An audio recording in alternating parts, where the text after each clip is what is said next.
Namaste, guys.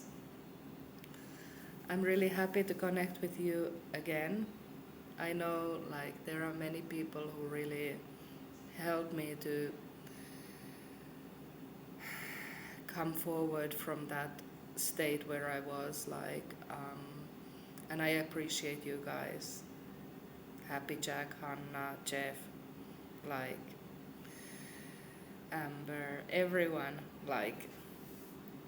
I feel your heart, and that's what matters. That's really what matters.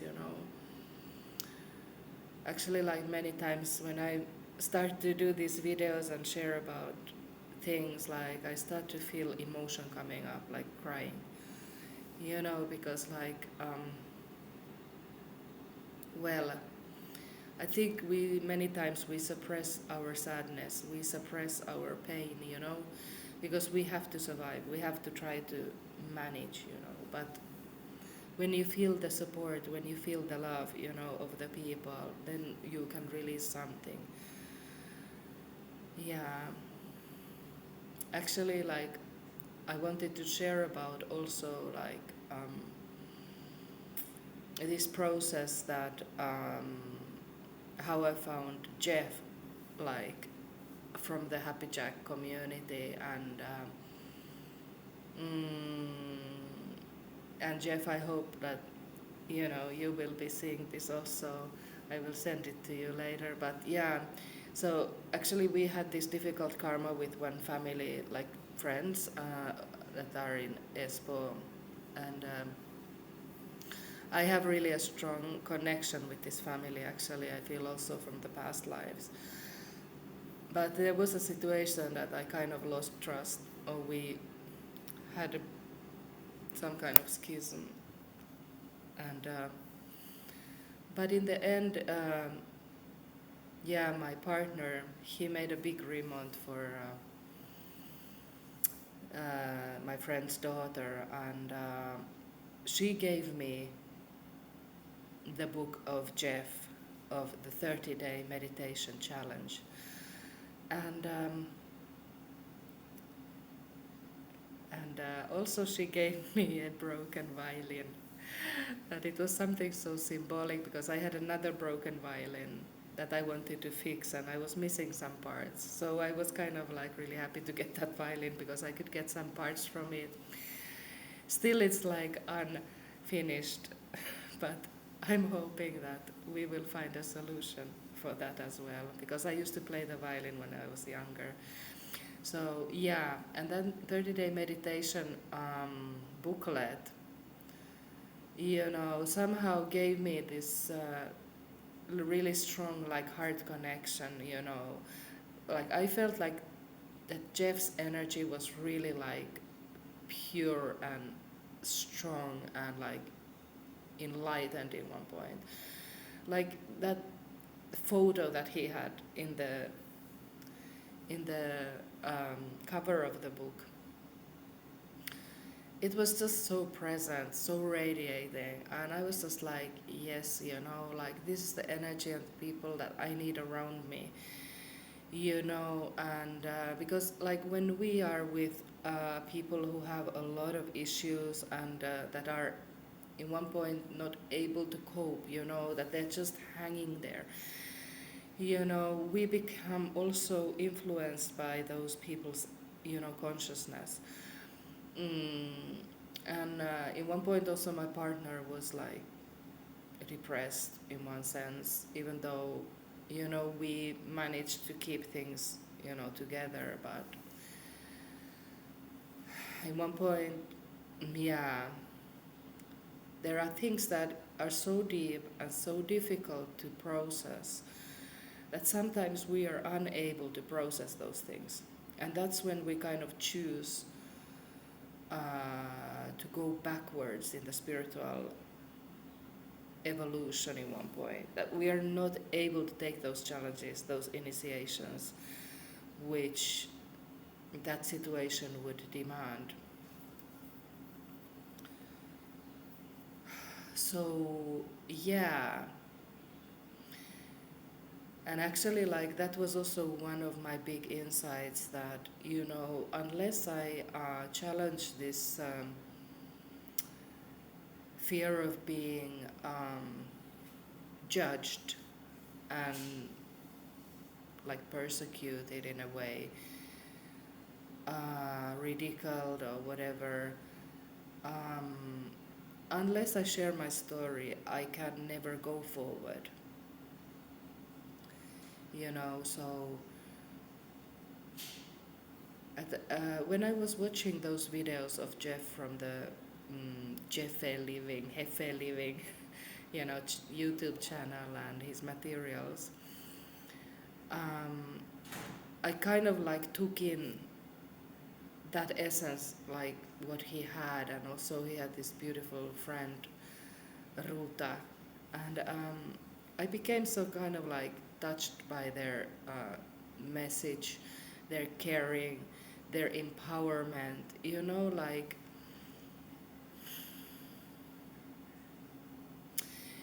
sometimes it's not even the words, it's more like the state that the people are in.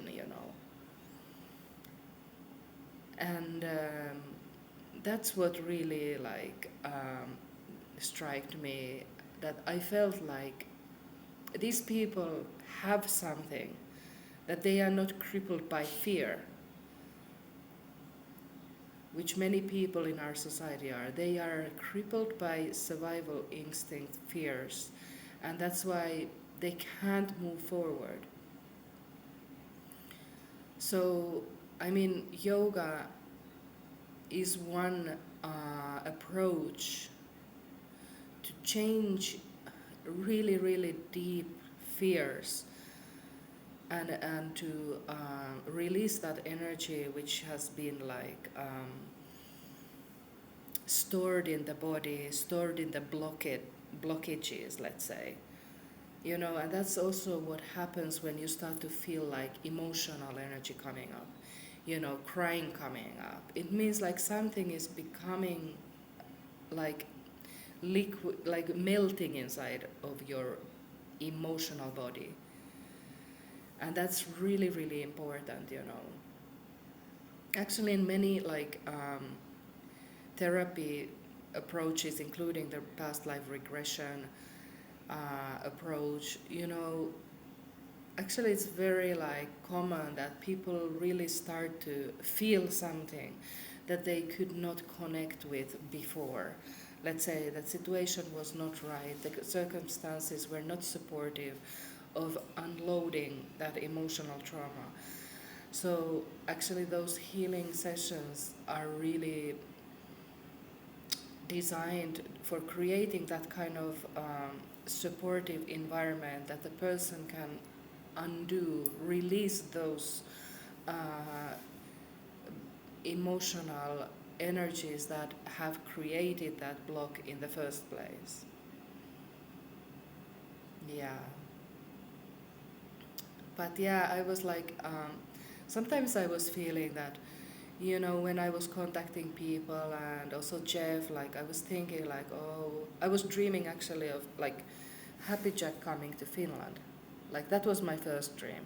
Happy Jack and Hanna coming to hold a retreat in Kauhajoki. And when I contacted them, I was talking with Hanna.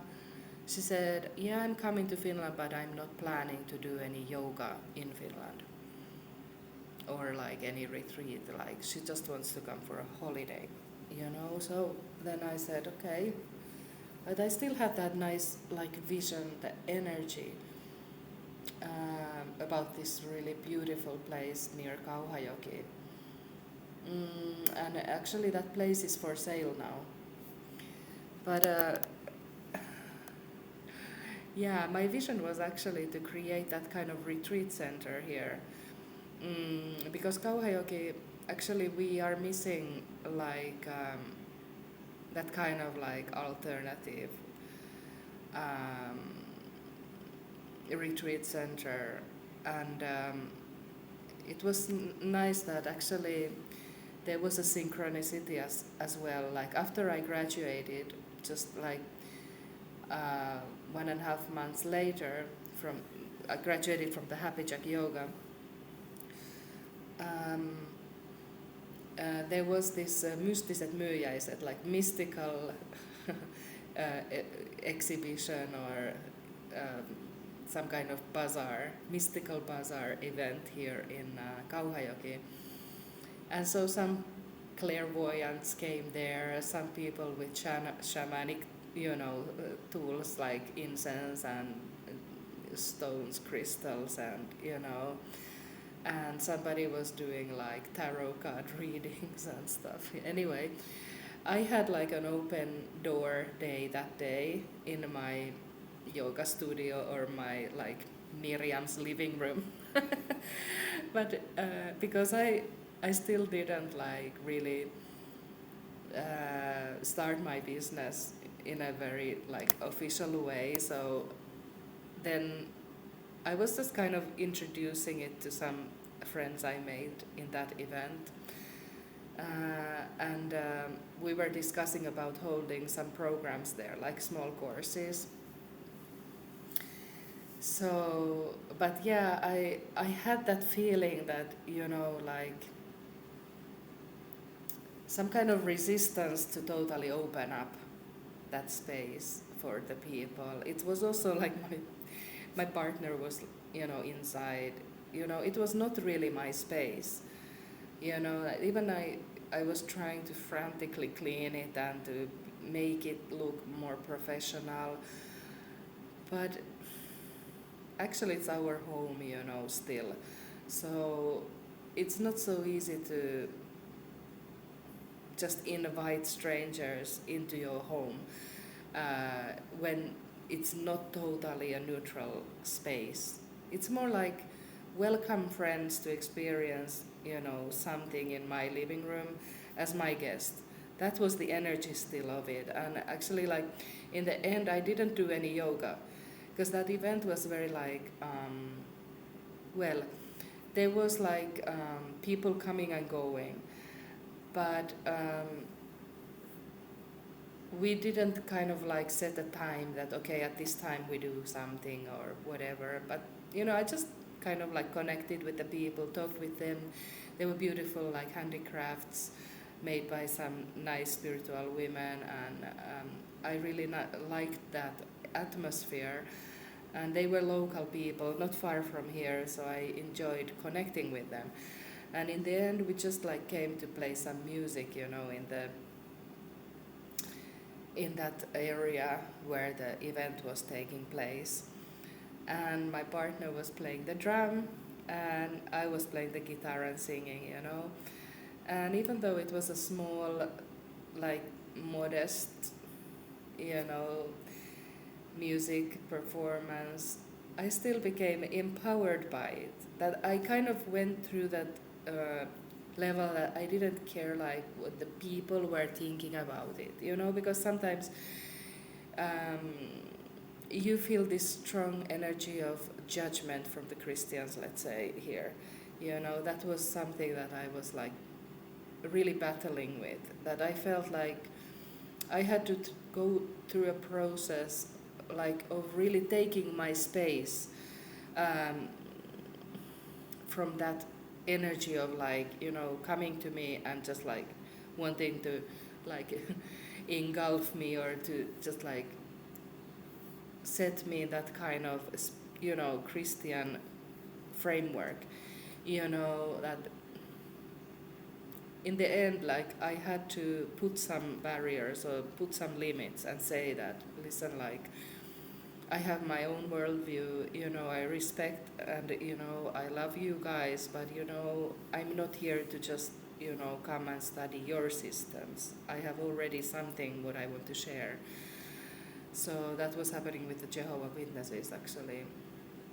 But yeah, I have really strong ties to the Adventist church here. Like, I really love those people. Like, I really feel from the heart, they do a lot of service work. Even they distribute the food once per week, for the poor people. And I have been one of those sometimes, actually often. I go there on Tuesdays. I like to play the music. play the piano. For me, it has been just therapy here. Some of the few things in Kauhajoki I really enjoyed, you know.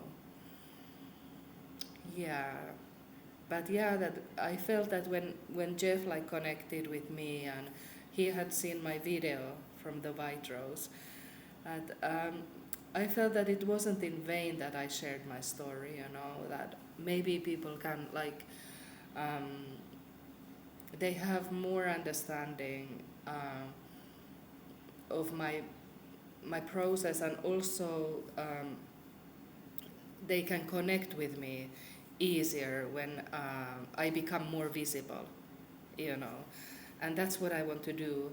And actually, like also like I have been starting to do my healing work again. So I'm also using some new tools, new healing tools from Anu Grace, like angel light hypnosis and past life regression with her methods. So basically, I will be happy to share those healing sessions with you if there is somebody who is interested, and let me know. You know, I will include my contacts um, later, how to contact me. But for now, thanks so much again, and have a really, really blessed day. Namaste.